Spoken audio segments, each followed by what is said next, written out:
300,000 habitantes. No hay ciudad, no hay región que soporte un crecimiento de esa naturaleza. Y miren, muchas de esas viviendas hoy, en donde no hay escuelas, no hay agua, no hay ni la tiendita para comprar las cocas, hoy el 25% de esas viviendas se estima están deshabitadas. ¿Por qué?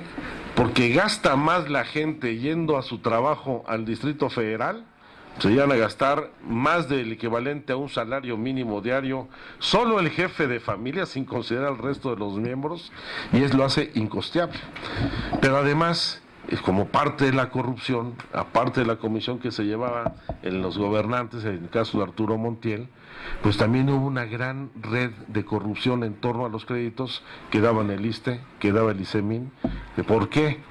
Porque las empresas mismas eran los gestores de los créditos y embarcaron a la gente, y ahora la gente tiene que pagar sus viviendas, muchos van a empezar a dejar de pagarla porque ya no viven en ellas, y se nos queda en el estado vastas regiones que son focos, no solamente de conflicto, sino de altísimo riesgo social.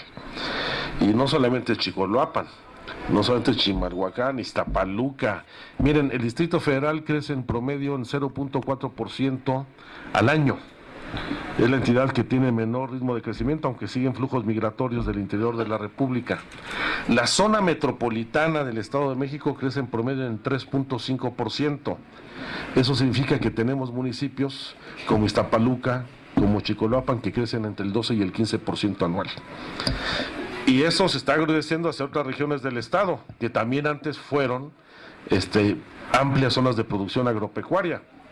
Está Coyotepec y Huehuetoca en el norte, y ahora ya vemos hasta en Atlacomulco, Temoaya o Solotepec, a la vivienda esta que no es de interés social, porque la vivienda de interés social hasta los años 80 establecía por lo menos viviendas de 81 metros cuadrados, y no estos hacinamientos que lo que van a provocar son brotes de inconformidad social y de deterioro de la vida comunitaria similares a los de Ciudad Juárez y a los de Monterrey.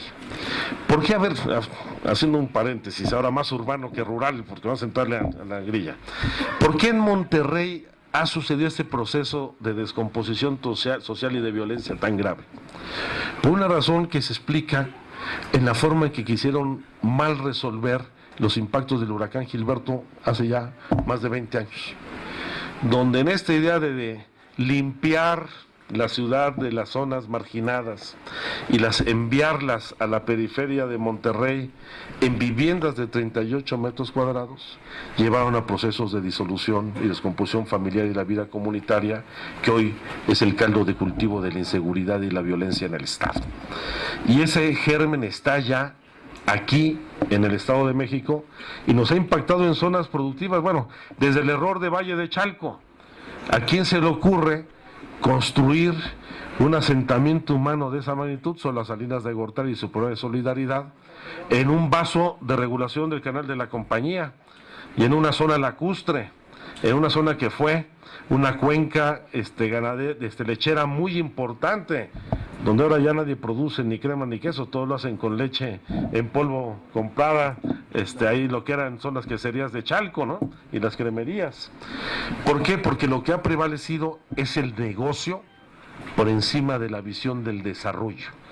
Y son de las cosas que queremos cambiar. Por eso me gusta cómo lo planteó nuestro secretario general del sindicato académico. Este tipo de planteamientos que estamos haciendo, hay que cambiar hasta el lenguaje. A mí no me tienen que pedir nada. Me gusta la idea de proponer.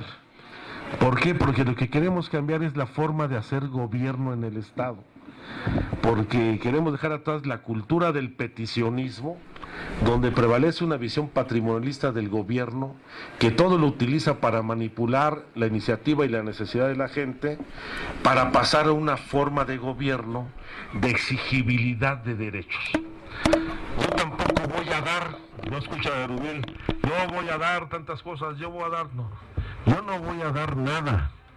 Yo voy a cumplir con mi responsabilidad legal de garantizar seguridad, prosperidad y bienestar a la gente. Y vamos a establecer en la ley ley derechos para que el gobierno cumpla, pero para que la gente no tenga que pedir nunca nada más, que exija lo que les corresponda. Esas son las dos grandes visiones que tenemos de la forma de gobernar. Una visión patrimonialista de este grupo Atlacomulco, mal llamado grupo Atlacomulco, porque la gente de Atlacomulco es gente decente y gente de trabajo, que no es sino una red de complicidades, de intereses, de negocios, de incondicionalidades y de disciplinas muy rígidas, para que se ha afincado en el principio que estableció Jaime González. Esa lógica de político pobre, pobre político. Y la fuente de la corrupción en el Estado de México es haber asociado el gobierno y la política con los negocios.